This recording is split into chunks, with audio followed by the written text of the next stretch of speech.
Praise the lord. మన ప్రభువును ప్రియరక్షకుడైన యేసుక్రీస్తు వారి ఘనమైన నామములో మీ అందరికీ నా ప్రేమ వందనాలు. రండి, ఒక చిన్న ప్రార్థన చేసుకుని వాక్యంలోనికి వెళ్దాం. ప్రార్థన.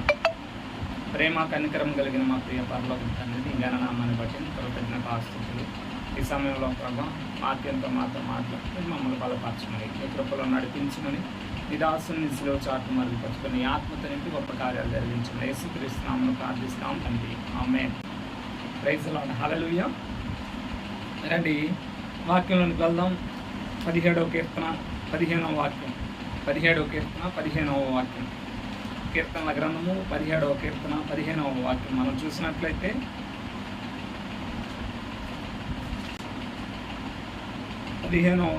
నేనైతే నీతి గలవాడనై నీ ముఖదర్శనము చేసేదను, నేను మేల్కొనున్నప్పుడు నీ స్వరూప దర్శనంతో నా ఆశ తీర్చుకొనును.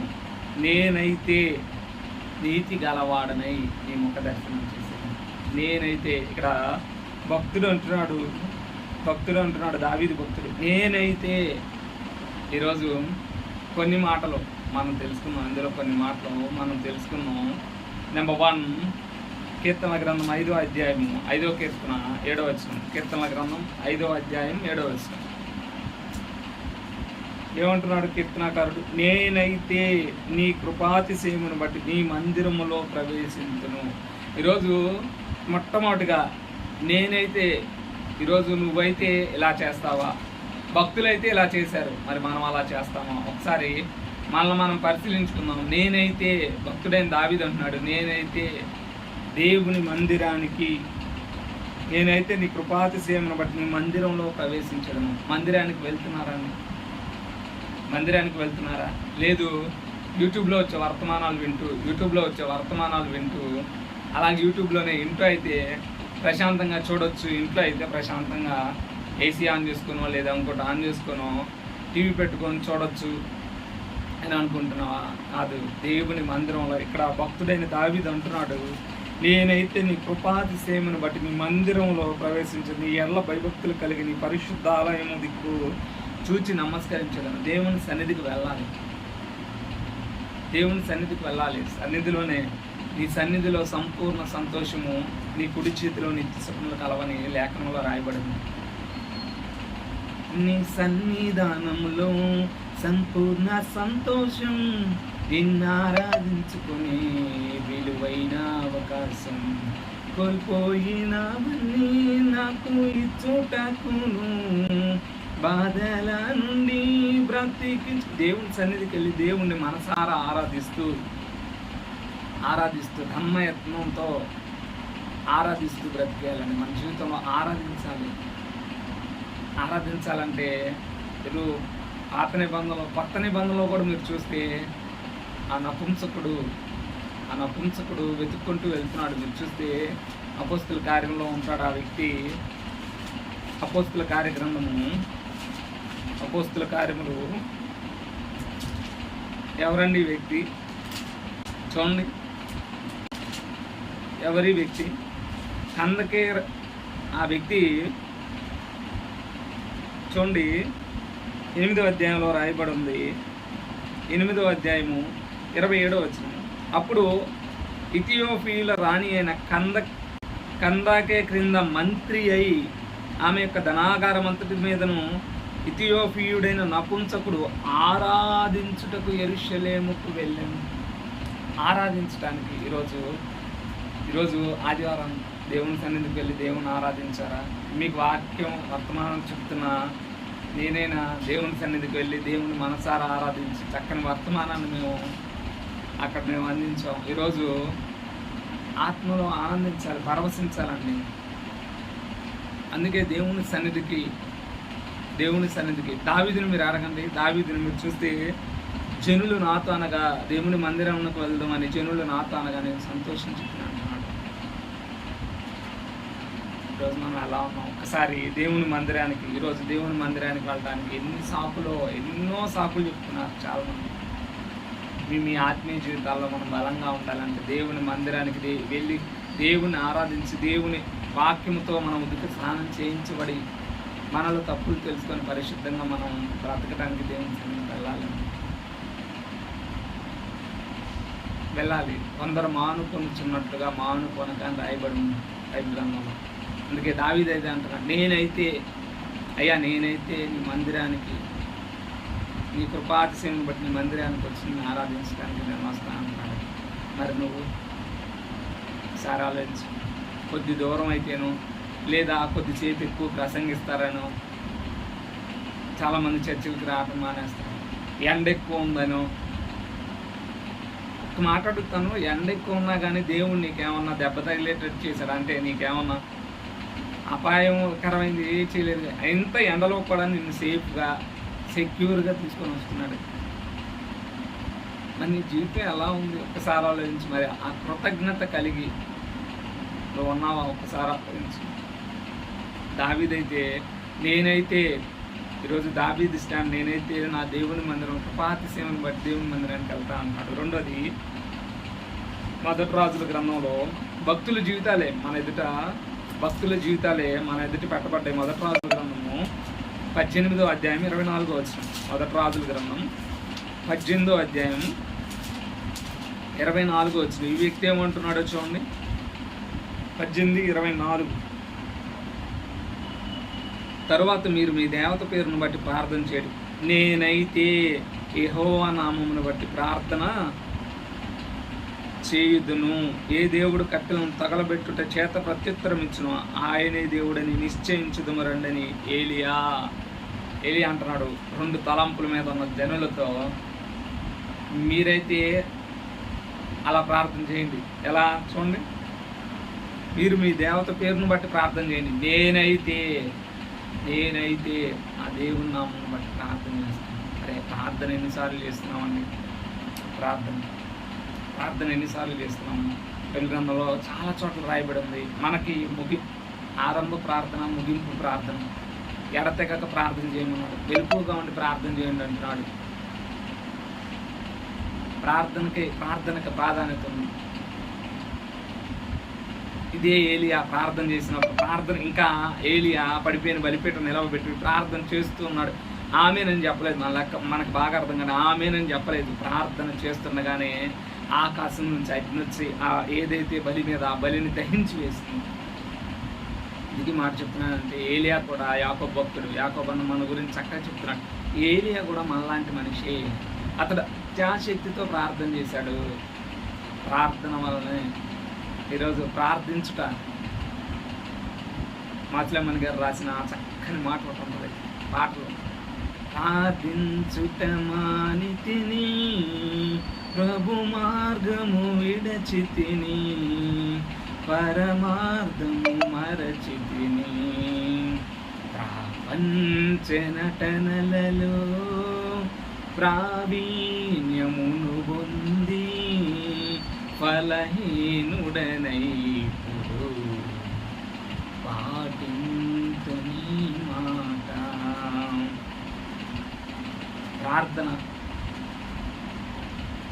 ప్రార్థన ప్రేయర్. ప్రార్థన వల్లనే ఏదైనా సాధ్యమవుతుంది. అసాధ్యాలను సుసాధ్యం చేసుకోవడానికి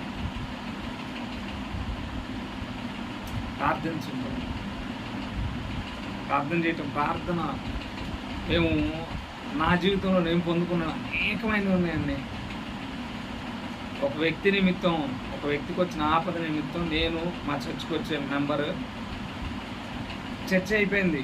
1:30 ఆ సమయానికి చర్చ అయిపోయింది. వాళ్ళ కోసం మరలా వచ్చి మేము లంచ్ చేసుకుని వచ్చి మరలా చర్చిలో విజ్ఞాపన చేస్తున్నాం, ప్రార్థన చేస్తున్నాం. 3:30 గంటలకి మేము ఎవరి కోసం అయితే ప్రార్థన చేస్తున్నాం ఆ వ్యక్తి ఏ అపాయం లేదు, ఈ వ్యక్తి సేఫ్గా ఉన్నారని చెప్పి తిరిగి వాళ్ళ రిలేటివ్స్ ఫోన్ చేసినప్పుడు అప్పుడు దేవునికి కృతజ్ఞతలు చెప్పి అప్పుడు మేము ప్రార్థనలో నుంచి లేచాం. ఎందుకు మాటలు చెప్తున్నానంటే ప్రార్థనకి అసాధ్యమైంది ఏది లేదు. ప్రార్థన చేస్తే ప్రార్థించండి. మనం ప్రార్థన చేయము. ఏదో ఒక ప్రార్థన చేయకుండా ఏలియా అయితే దావీదైతే నేనైతే దేవుని మందిరానికే వెళ్తాను అంటున్నాడు. ఏలియా అయితే నేనైతే నా దేవుని పక్షంలో ప్రార్థన చేస్తాను అని అంటున్నాడు. నేనైతే దేవునికి ప్రార్థిస్తాను అంటున్నాడు. మరి మనం చేస్తున్నామా? ఆలోచించండి. మూడవదిగా 75 కీర్తన 9వ వచనం, నేనైతే నిత్యము ఆయన స్తుతిని ప్రచురము చేయుదును, యాకోబు దేవుణ్ణి నేను నిత్యము కీర్తించెదను. ఎవరి వ్యక్తి ఆశపడ్డాడు? నేనైతే యాకోబు దేవుణ్ణి, ఆయన యొక్క స్తుతిని నిత్యము ప్రచురం చేస్తాను. మరి స్తుతిస్తున్నామా? దేవుణ్ణి గణపరుస్తున్నామా? స్థితిని మారుస్తుంది. మరి స్తుతిస్తున్నావా? స్తుతిగానమే పాడనా, జయ గీతమే పాడనా, నా ఆధారమయ్యున్న యేసయ్య నీకు కృతజ్ఞుడనై జీవితమంతా సాక్షిగాను. స్తుతిస్తున్నామా? అలాంటి జీవితం ఉందా? ఆలోచించండి. భక్తుడేమో నేను దేవుని మందిరానికి వెళ్తాను కృపను బట్టి అని అంటున్నాడు. ఒక భక్తుడేమో నేను దేవునికి ప్రార్థన చేస్తాను అంటున్నాడు. ఒక భక్తుడైతే నేను దేవుని యొక్క స్తుతిని ప్రచురపరుస్తా అంటున్నాడు. మరొక భక్తుని జీవితం చూద్దాం రండి. మొదటి దినవృత్తాంతాల గ్రంథము 29వ అధ్యాయం 17వ వచనం మనం చూసినట్లయితే, 29:17 చూసినట్లయితే, నా దేవా నీవు హృదయ పరిశోధన చేయుచు యథార్థవంతులందు ఇష్టపడుచున్నావు అని నేను ఎరుగుదును. నేనైతే యథార్థ హృదయము గలవాడిని, ఇవి అన్నీ మనఃపూర్వకంగా ఇచ్చున్నానని ఇప్పుడు ఎక్కడ నుండి నీ జనులు నీకు మనఃపూర్వకంగా ఇచ్చుట చూచి సంతోషించుచున్నాను. ఈ భక్తుడు ఏమంటున్నాడు చూడండి, నేనైతే దేవునికి మనఃపూర్వకంగా ఇస్తాను. మనఃపూర్వకంగా ఇచ్చేది కానుక ఏదైనా నీ మనఃపూర్వకంగా, నీ ఇష్టపూర్వకంగా ఇవ్వాలి. ఇష్టపూర్వకంగా ఇవ్వాలి. కయ్యను అర్పణ తెచ్చాడు, ఏబేలు అర్పణ తెచ్చాడు. కయ్యను అర్పణ దేవుడు అంగీకరించలేదు, ఏబేలు అర్పణ అంగీకరించబడింది. ఎందుకంటే కయ్యను తేవాల్సింది, దేవునికి అర్పించవలసింది ఎలాంటివి అర్పించాలో తల్లిదండ్రులు నేర్పిన దాన్ని బట్టి, నేర్పిన దాన్ని కయ్యను ఫాలో అవ్వలేదు. హేబేలు శ్రేష్టమైన దాన్ని తెచ్చి అర్పించాడు. ఈరోజు దేవునికి అర్పించే విధము కూడా మనఃపూర్వకంగా. చూడండి, ఇక్కడ మనకి భక్తుడు చక్కగా, ఎవరు? దావీదు కుమారుడైన సొలొమోను మనఃపూర్వకంగా ఇచ్చాడు. ఈరోజు మనం అలా ఇస్తున్నామా? చూడండి, అలాగిస్తున్నామా? ఎవరిని బలవంతం చేసి, వాళ్ళు ఇస్తే హృదయపూర్వకంగా ఇస్తేనే తీసుకుని, వాళ్ళని బలవంతం చేసి మాకు ఇవ్వాలి అని చేయొద్దు. ఓప్నీ ఫినెహెస్ బ్యాచ్లా చేయొద్దు. ఓప్నీ ఫినెహెస్ మాకు ఖచ్చితంగా ఆ జబ్బ కావాలి, ఆ టైంలోనే కావాలి, అది కాదు పద్ధతి. అది కాదు, మనం పెట్టింది ప్రభు అందుకు కాదు. వాళ్ళు ఇస్తే తీసుకొని దాని నిమిత్తం ప్రార్థన చేయండి, అంతేగాని మాకు ఇవ్వాలి డిమాండ్ చేయొద్దు. డిమాండ్ కాదండి, డిమాండ్ చేయాల్సిన పని లేదు. చూడండి, తర్వాతగా 5వ వ్యక్తి మీకా గ్రంథం 3వ అధ్యాయం 8వ వచనం.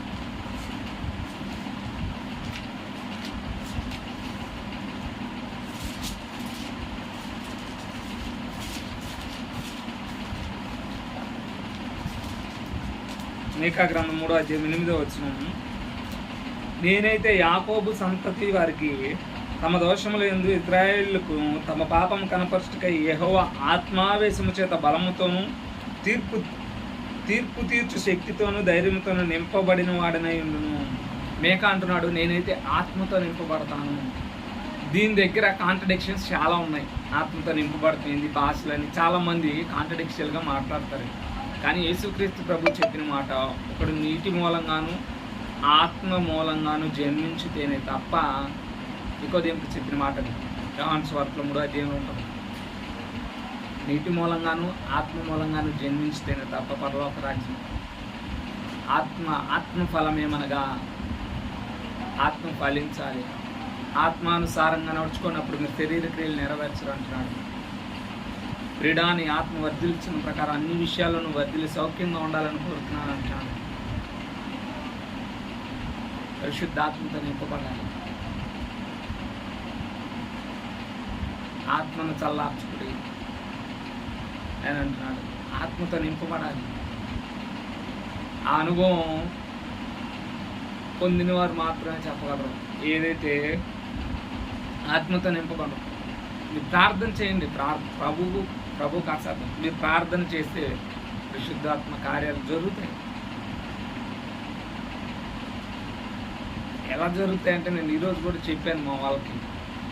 నేను బైబిల్ ట్రైనింగ్ చేసే టైంలో జస్ట్ కటింగ్ 40 days ఫాస్టింగ్ ఉంటున్నాం. ఇక్కడ పరిచర్య నిమిత్తం అందరం 40 రోజులు ఉపవాస ప్రార్థన చేస్తున్నారు. ఉపవాసం ఉండి ప్రార్థన చేస్తున్నాం. అందరం బైబిల్ ట్రైనింగ్ అవుతున్న స్టూడెంట్స్, సేవకులు అందరూ కలిసి వచ్చి ఆ 40 రోజులు ఉపవాస ప్రార్థనలో పాలు పంచుకుంటుంటున్నాను. నేను ఇంటికి వచ్చాను, ఎక్కడైతే ఉంటున్నానో ఆ ఇంటికి వచ్చాను. మా ఇంటి పక్కన ఒక ప్రేయర్ వారియర్ ఉండేది. ఆ ప్రేయర్ వారియర్ పెద్ద ఆవిడ 2వ తరగతి వరకు చదువుకుంది. ఆమె రోజు మా కోసం ఆమెకి ఉన్న బైబిల్ గ్రంథంలో ఉన్న డౌట్స్ ఏవైతే ఆమెకు తెలియని ఉన్నాయో అడిగి తెలుసుకోవడానికి వచ్చేది. మేము అక్కడ కూర్చుని జస్ట్ నేను అప్పుడే హెయిర్ కట్ చేయించుకొని వచ్చాను. నెక్స్ట్ వెళ్ళి స్నానం చేయడానికి వస్తున్నప్పుడు అక్కడ ఆమె వచ్చినప్పుడు ఆమె పరిశుద్ధాత్మతో నింపబడి, అసలు ఆమెని కంట్రోల్ చేయడం మా వల్ల కాల. ఆమె పరిశుద్ధాత్మతో నింపబడి ఆమె చెప్తున్న మాటలు, ఎందుకు ఈ మాటలు చెప్తున్నానంటే నేను నా కళ్ళారా చూశాను. ఈరోజు దాన్ని చాలామంది అంగీకరించలేరు. అంగీకరించకపోయినా పరిశుద్ధాత్మ దేవుడు ఒక వ్యక్తి ఆత్మచేత నింపబడితే ఆ మర్మాలు కానీ దేవుని యొక్క మాటలు వాళ్ళ సొంత మాటలు కాదు, దేవుని మాటలు పలికేవాళ్ళు ఉన్నారు. ఇప్పుడు ఆత్మచేత నింపబడి ఆమెకు అనుభవం ఎప్పుడు లేదండి. ఆ అనుభవం నేను చాలా ఆశ్చర్యపోయాను. అందుకే ఉపవసించి ప్రార్థన చేయండి, దేవుడు కార్యం చేస్తాడు. ఆత్మతో నింపబడాలి. ఆత్మతో నింపబడాలి. దేవుని కొరకు రోషంగా జీవించాలి. తర్వాతగా ఆ భక్తుడైతే నేనైతే ఆత్మతో నింపబడతా అంటున్నాడు. మరి ఈ భక్తుడు చూడండి, కీర్తనల గ్రంథం 55వ కీర్తన 23వ వచనం, 55వ కీర్తన 23వ వచనం,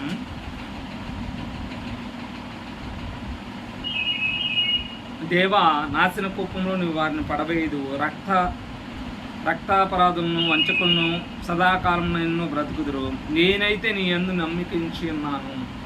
భక్తులైన దావీదు అంటున్నాడు, నేనైతే నమ్మకం మటుకి దేవుని మీదే ఉంచాడు.